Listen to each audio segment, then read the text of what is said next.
I'm Harry Potter. The book caught me immediately. I mean, Jo Rowling writes with such a imagination. You know, she has such a vivid imagination and such a wonderful sense of humor. And you know, it's a mythic book. And Harry himself is, in so many ways, and every person and every man. He comes from a dysfunctional family. His parents are dead. He's not a great student. I think many of us can relate to that. And yet he's capable of great things. You must be the youngest Quidditch player in a century, according to McGonagall. I remember hearing a story when I was being interviewed for the directing job of the first Harry Potter film. People were talking about combining 2 of the books together, or 3 of the books, just to pick out, because it would be easy as a director, I have to admit, pick out your favorite action sequences, you put them in one film, and you've got a great Harry Potter movie, but then you've destroyed the whole series. When I first met Jo, I made a promise to her that we would be faithful to the book. And that was of paramount importance to myself and Steve Clovis when he was hired and Chris Columbus when he was hired. This has probably been the most challenging thing I've done, because to condense the book is extremely difficult. And then there's a certain amount of care you have to take in terms of selecting those moments you want to be in the movie so that they'll represent the entire book. There's been some criticism from certain people that we've been too faithful to the book. My feeling is if you're a fan of the book, you need to be faithful. If you love something, you should be faithful to it. I can't think of anything I've written where they said that's impossible. I think what everyone has done is taken on the challenge of being faithful to the book. Jo Rowling's probably been my greatest asset during the 2 years I've been working on this, because she's been, you know, incredibly available, very generous with her time. She has such a depth of knowledge, a knowledge that goes far beyond what's in the books. In a way, I look at the book as a tree, and we see the tree, but she has knowledge of all the roots. You know, she has endless notebooks filled with ideas and thoughts and notes on Hogwarts and the world and the characters. One of the mantras in the film for us when we were making it was, we want this to be unlike anything we've ever seen. We want to do things that are unlike anything, that really you have no other filmic reference for. Jo Rowling creates these worlds. You don't have any filmic reference for a ceiling that reflects the night sky. It's not real, the ceiling. It's just bewitched. We didn't have anything to look at. You don't have a filmic reference for a Quidditch game. You know, I don't envy Chris in the sense that, you know, when you have a scene like Quidditch that lives in the minds of readers, and they have it worked out in their head in this extraordinary fashion, to realize that for film is, you know, I think terrifying on some level, because you want to deliver in every way possible. But I think that's part of the fun of it. Jo Rowling conjures up these images so vividly that bringing them to life just felt like a very natural, as I said, organic process. Hogwarts was a place that should look as if it's been built by magic, constructed by magic, and we felt that that was important in terms of the construction of the set and in terms of the construction of the model, of the look of all of Hogwarts. Yet at the same time, it had to feel timeless. It had to feel as if it's existed forever. It had to be sort of a little grungy, a little dirty, but it still had to have some integrity and reality. I mean, you do walk into these sets, wherever you may be, here at Leavesden Studios, and you feel like you're at the school, which is a remarkable achievement from our production designer, because Stuart Craig designed all of this, and we were all, you know, sort of unified in a similar vision. We all wanted it to feel very real. Hogwarts is 1,000 years old. So that process and that knowledge leads you to finding and realizing that the only architecture that exists from them is the great cathedrals. And so that was the starting point. That was the trigger. That was the key that unlocked the whole thing. What we were aware of is building a world that was real, a world that would last, or that would seem that would have been there forever and that would last forever. The chief material used in the set construction on this film is plaster. Does anybody feel like we shouldn't be here? They make molds, impressions of real things, and then out of those molds are cast solid sheets of brickwork, sculptures, you know, oak beams, whatever you need. The floor in the Great Hall is made of actual York stone, which has a greater degree of permanence than other materials we might have used, which is a good thing, given that we have 400 kids in and out of there each day. The Great Hall was the dining hall at Christ Church College in Oxford. We took the idea and the physical dimensions of that hall at Christchurch. And I think we improved on it, at least as far as the specifics of this movie are concerned. Hogwarts is a place that's rooted in reality in terms of architecture, but certain parts of that architecture, like paintings on the wall, may move. That's the thing that's wonderful about this place, is it feels real, but if you turn a corner, you may see a ghost, you may see something that's a little magical, it's a little unreal, which is kind of interesting. What's pleasing about what we've done and what we're continuing to do is the number of children especially who said, oh, it's just like I imagined it would be. Set and action! This is no graveyard. It's a chessboard. The chessboard was built as a complete set, so walking onto that set for the first time was absolutely staggering. And I'll never forget working on that set. I was so excited about doing the chess scene that I used to go to the construction site every couple of weeks just to see how it was progressing. When I got there on the day when the pieces actually arrived and the set actually started to take shape, I was just amazed by the scope of it. And I thought, when we light this properly and we shoot it with specific lenses and we put these little kids in this world, it's going to feel completely magical. I think this is gonna be exactly like wizard chess. The visual effects for me was a great challenge because I'd never worked with visual effects before. I always shied away from visual effects because I just felt that I'd get bored with them or I wouldn't be interested in them. Now that visual effects have reached a point that I've become obsessed with them. Count action, come up immediately. Because if you get an idea that morning where you say, I'd love a ghost to pass through the table here, it doesn't take weeks of planning. You can actually do it. Hello! I think there are somewhere between 700 and 800 visual effects shots in the film, so that undoubtedly was a great challenge, bringing Quidditch to life, bringing the troll, Fluffy, Voldemort, all to life, you know, a great challenge. But somehow it didn't feel it didn't feel impossible. It, as I said, evolved oh so naturally from the book. For Quidditch, particularly, we always felt it was important that Quidditch feels like a real sport, meaning that if you did have broomsticks that flew, and if you had access to a stadium with 3 enormously huge golden hoops, if you could believe that all those things were possible, if we could make the audience believe that, then we could create a sport that people believed actually was being played. Oh, Mail's here. 80% of the owls that you see on screen are real. Gary Giroux, our animal trainer, was in England. He had access to more owls, I think, than you could ever find in America. So we were able to train all sorts of owls. Owls are beautiful creatures, but they are difficult to train.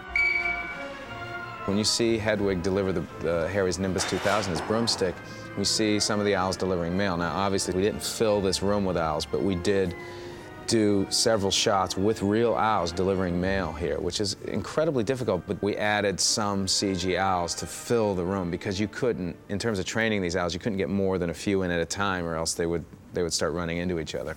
It's true then, what they're saying on the train. Harry Potter has come to Hogwarts. Harry Potter. We'd been looking for Harry for quite some time.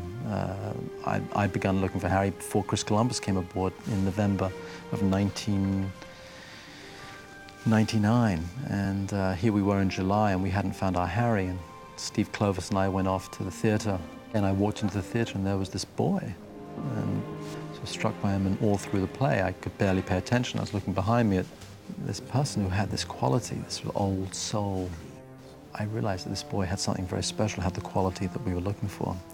Ow! You stood on my foot! Obviously, we tested a lot of kids, and once we saw these 3 kids on screen together in their initial screen test, we realized that there was an enormous amount of chemistry between them, and we thought, these are the kids, and they fit together. What if I make a fool of myself? You won't make a fool of yourself. It's in your blood. We had the most fantastic group of actors, children and adults alike. Once those kids got together and once they formed that bond, the chemistry only intensified. And it was the 3 of them and then all the other kids who were together on the set every day. They just immediately became their characters and hit it off. At Hogwarts, we have our very own school. We educate each and every child that works on the film, from the doubles to the stand-ins, the extras, and Dan, Rupert, and Emma, the three principal kids. Come on, guys. This one will be the last day. No matter what happens. Focus. One of the challenges we had to face was making this film on a schedule when you only had your lead actors on set for 4 to 4.5 hours a day.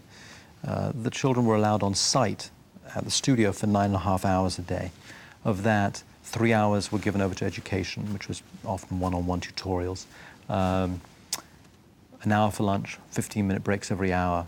And that meant that we essentially had the kids for 4.5 hours a day, which is tough. But we had brilliant kids, and they did really well. They had a great time doing it. They seemed to laugh an awful lot. One of the challenges we faced was trying to stop them smiling in the middle of takes. They had such a good time. I like working with kids because they're very enthusiastic about being here. You take these 3 kids in the film, and the 3 of them together have such an enthusiasm about being on the set, about being involved in the world, that they're willing to give 150%. You can't let them down. I can't be sitting in the background on my chair just yelling action and cut and not involving myself. I like to become an active participant in what's going on. Set. And action. I think it all stemmed from Chris, really, Chris Columbus, who has 4 children of his own and creates the most wonderful atmosphere on set. It really feels like one big family. The key for me is to bring out the enthusiasm I have for these characters in these books myself, to bring that particular enthusiasm out in the actors. And in doing that, you have to feel a certain love for actors. I personally love working with actors. That was the first thing that brought me into filmmaking. I wanted to work with actors. We were just a bit too eager that time. Had tremendous energy. I didn't even get to Yeah, I was terrified. The adults were fantastic. They exhibited great patience, great support, and obviously great talent. There was a lot of playing around. And I think it was Dan and Rupert. They reprogrammed Robbie Coltrane's mobile telephone into Turkish, which caused a little bit of a dismay on Robbie's part. One of the most exciting things about these films would be to see the same cast throughout the 7 films and to see them grow throughout their years at Hogwarts.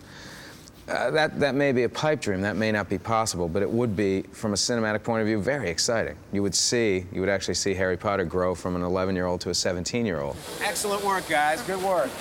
Great. We're going to do it one more time, though. Perfect, but we got to go again. Inevitably, when you make a film, there are things you'd like to do over and work, and when you see a film, you go, oh, I wish I could have done that again. And one of the things that advantages you have when you make a second film in the same world is you get to work on some of those things. Well, we learned so much. First, in the process of making the film, we learned so much about different elements of the book, the characters, Quidditch, that we take what we've learned from the first film, apply it to the second film, take the things we didn't like from the first film and change it. Quidditch is pretty close to how I dreamed it. What we've got in the second film is we've honed it a little bit. It'll be, I think the movement will be a little faster. We're also incorporating a trench around the outside of the field, which will be where a big portion of the action takes place as Harry is chased by a bludger throughout the field. In Harry Potter and the Chamber of Secrets, we have many new characters, amongst them Gilderoy Lockhart, wonderfully narcissistic and self-promoting new professor of the dark arts, being played by Kenneth Branagh. And we meet Ron's father, Arthur Weasley. Lucius Malfoy, who was Malfoy's father, who was wonderfully evil. We get to meet a new student, a kid by the name of Colin Creevey, who's an obsessive fan of Harry Potter, who's constantly taking his photographs. Another character we meet is Ginny Weasley, who's Ron Weasley's younger sister. There's also little characters sprinkled in and about. We get to meet Madame Pomfrey, who runs the hospital for the first time. We meet Madame Sprout, who runs the greenhouse. The other thing that we have in the second film, which I really love, is the flying car, which Harry and Ron fly a Ford Anglia to Hogwarts, which is a cause of much havoc and mayhem and a lot of fun. We also meet the whomping willow, which is a tree that is a willow that whomps. Some new interesting characters and the same gang of characters coming back. Harry, at a certain point in the second book and second film, is a suspect in the horrors that are going on at the school, and in so being is cast aside and is looked on with both fear and dislike by many of the students. And you're telling a story that's a little bit darker than the first one, and and the characters are a year older, so they're a little more complex, and little things are happening with each character. A host of really wonderful, eccentric, mad, original characters that Joe has concocted that will be seen in the film. Thought you were leaving without saying goodbye, did you? I think I'm most proud of the fact that the fans of the book and just seem to love this film, and that's important. That's important to me. It's been a few years filled with the most amazing experiences, the most amazing moments. It's been a great journey. I'm very lucky.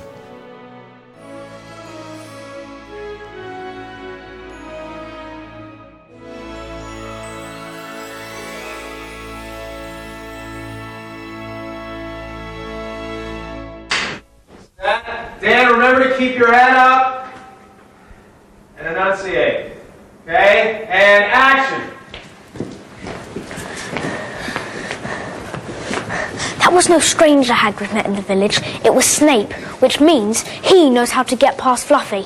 And with Dumbledore gone. Good afternoon.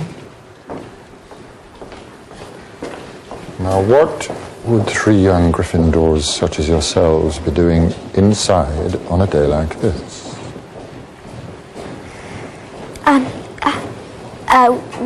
We were just... You want to be careful. People will think you're up to something.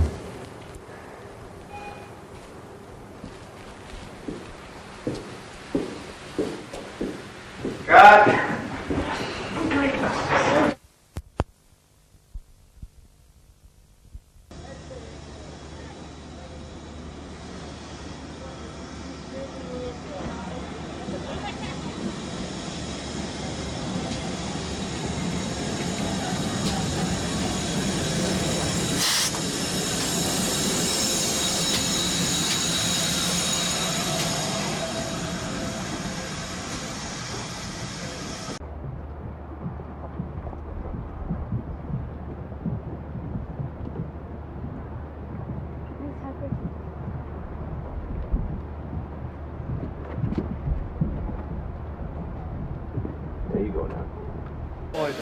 Can I just only because I've got to get this silk above us. Come on, so Dan. we all go to the other end of the platform. Dan, Dan. please.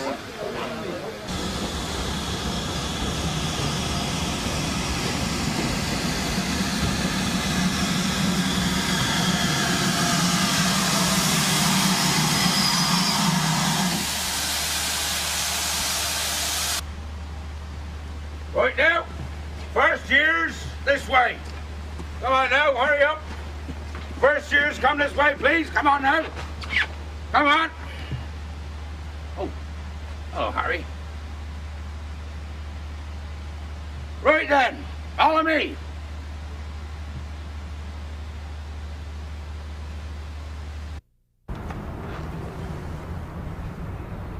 Welcome to your first flying lesson. Well, what are you waiting for? Everyone step up to the left side of their broomstick. Come on now, hurry up. Stick your right hand over your broom and say up. Now with feeling. Concentrate, concentrate.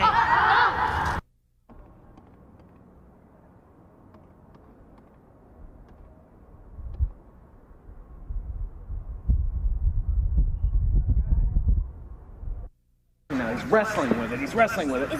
Would he be He's down? right here. He's right in the corner of frame. He goes up with it, up, and then back down, back over here. Then you're going too far up that way. Okay, cut.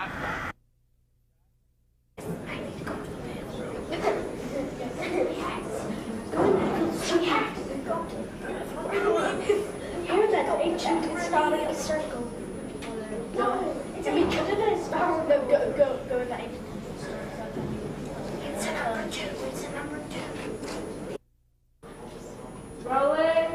Shooting now.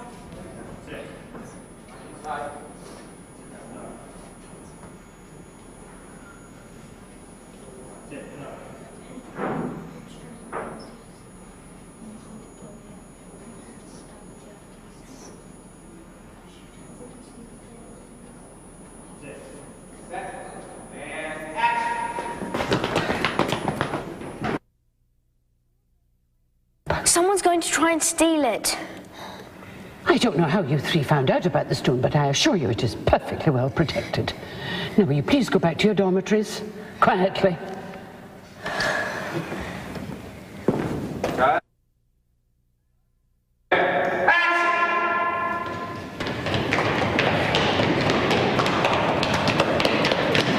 We have to see Professor Dumbledore immediately. I'm afraid Professor Dumbledore is not here. He received an urgent owl from the Ministry of Magic and left immediately for London.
Well, like Flora said, they're about 4 to 5 inches tall, and they live under the floorboards in a house, and they like to borrow things to actually survive. From the actual human beings, they take their small things, a bit like say paper clips, nails, all sorts of things to use in their home. And well, really, they're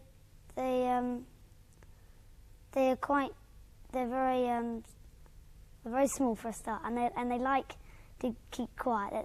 They don't want to be seen. In the film, who are you playing? Mark.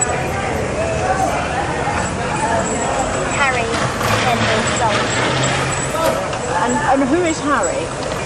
Harry is a tailor of Panama, and he makes the clothes for very important people, like the president. And have you enjoyed yourself so far? Yeah. Well, tell me, I mean, you came over here, tell me, where are we? Yeah, we're in Panama, and I don't know where about. But you've had a jolly good time since you got here, haven't you? You've been filming on the Panama Canal itself, haven't you? Yeah. Can you sort of tell me that without just saying yes? Can you tell me, we've been filming on the Yeah. We've been filming on the Panama Canal, it's been great. And you've been doing scenes. Tell me about the people that you've been doing your scenes with. Jamie Lee Curtis, who's really nice. Very cool. Deborah and Kit Brooklyn, who's very excited about it. What do your friends at school think about all that? I think it's pretty amazing, because and we want lots of autographs. Have you managed to get those yet? Well, I think sort of, yes. I think we should get them today. This isn't the first time that you've done something like this, is it? Second. Tell me about the first one. David Copperfield was really couldn't get any better than that to start with, really. It's basically because of the cast and the crew. And how did this come about? Tell me about how this happened. We were driving down the motorway from Norfolk at half term, and then suddenly my mum got a call from the casting director, and they said that they wanted me to do an audition. And then 3 days later, and 4 days later, I was in Panama. Pretty amazing. Yeah, I think it's good. What sort of advice has John Borman given to you? Be real. Can you say that with saying John's name? Say John Borman has told me to be real, and very strange advice not to act. And tell me about who plays your sister in this? Lola Borman is John Borman's daughter. And what does she play? Fun. What does she play? Sarah, who is my sister,